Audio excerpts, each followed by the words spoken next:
I'm still really sore about yesterday's video and me missing my 2 p.m. deadline for the first time in over a year. I broke this streak I had going of having daily videos every day, daily, for you every day at 2 p.m. each day. Yesterday it was 2:33 p.m. and that is unacceptable.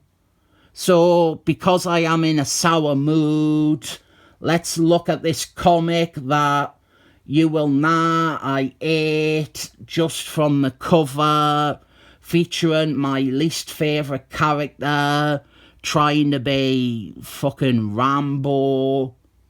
This is Age of Armageddon 5, and it is the only issue of this series that really boasts the feel of a fill-in issue.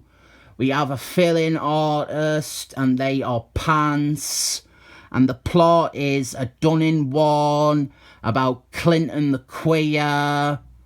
He has assembled a gang just like he did in the mainstream continuity before he was a terrible character. And his gang features a bunch of Moon Garden clones, so that is wonderful. Imagine having an army of Moon Gardens. That is like brilliant. The Moon Garden clones, they come from Ultimated Marvel, and I didn't think the writer realises that that isn't Moon Garden's traditional setup, and in this, he never actually acknowledges it. But for Dill Sauce Martian, he also has David Tennant's daughter, Cara Tennant, who has shaved her head to be like Moon Garden. She's trying to appeal to us both here, I think. And the idea is that Clinton the queer, he has this psychic street gang, and they are like recruiting and absorbing all the psychics and Cara Tennant into their collective. And Clinton the queer, he only speaks in nonsense riddles. This was the year 2012. He was an insufferable character by this point. And his gang, they are disrupting Wolfman's tyrannical rule.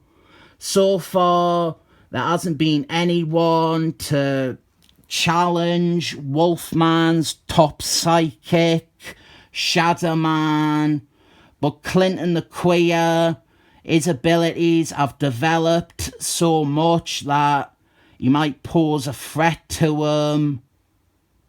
Rather than an issue focusing on what they call a psychic pyramid scheme, we're spending all of our time with the whore and showing how, even without her powers, she is the most amazing thing ever. I'm already yearning for the second issue of this series, where she got knocked out by a teacup. The whore, she can beat Creed Braxton in a fight. Of course she can. And this is an actual relationship they are going to start building up. The Whore and Saberclaw's son, Creed Braxton. Look, there is Revod. I'm saying Rev, by the way, short for Reverend. And I think that is pretty clever because he is a Red Hood rip-off, and he is also the excellent main character, Reverend William Stryker. And he is drawn horrifically off-model in this because this is a pretty bad fill-in artist.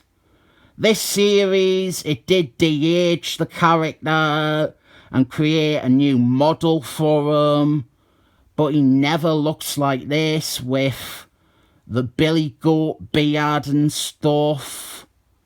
So this duo of Revod and the O, an interesting character and an awful character. They are in a diner and they are investigating Quentin the queer and determining if he is an ally or a cause for concern. But it's all about the O. I honestly didn't like this issue, but it is just one issue. And if you read the rest of the series, it's fine. You quickly move on to good stuff. The next issue is very good. The 2 issues before this were mostly decent.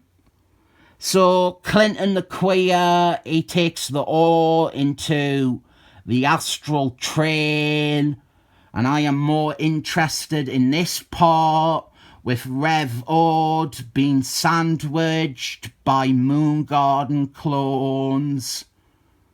Get rid of his beard, and this could be a self-insert fantasy for me.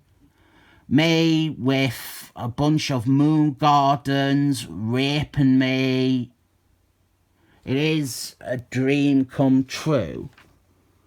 Remember when the Ultimated Universe was on its deathbed for like 6 years, and they kept pretending that it wasn't suffering from a terminal illness. So this is one of them awful plots where an annoying character is prattling on with insane ramblings and meaningless sound bites in a psychic environment while a terrible woman tries to talk to him. We get some of the O's backstory and how she was married to Wolfman, and by the way, still is, and is already trying to sleep with another bloke. And I really hate this new Age of Armageddon continuity where all the excellent main characters, they died off panel. And now I can't explain it, but I feel really depressed. This keeps happening whenever I read this series, or any Marvel comic from 2012. I turn a page and I just get really, really sad. I don't know why. It is a mystery to me. She is such a lovely person. She talks Quentin the queer into committing suicide because she realises he is too powerful. That is the plot. The only surprise is that she didn't fuck him before he killed himself. When all this was happening, Revod, he had an ulterior motive and a secret plan to steal Quentin the queer's DNA to use for the creation of a psychic bomb to deal with Shadow Man. I am including some spoilers there because we didn't learn that. We didn't get back to this until issue 10 or 11. I always say that I didn't recommend this series because there is so much stuff horrible about it, and the quality that I found in the book is, I think, too niche for most people. I like the new characters, Revod, Deadshot. They were the last batch of new characters I invested in. I say that like every video on an issue of this series. They are derivative, they are generic, but they were diamonds in the dirt. This issue, though, I happily say I didn't recommend.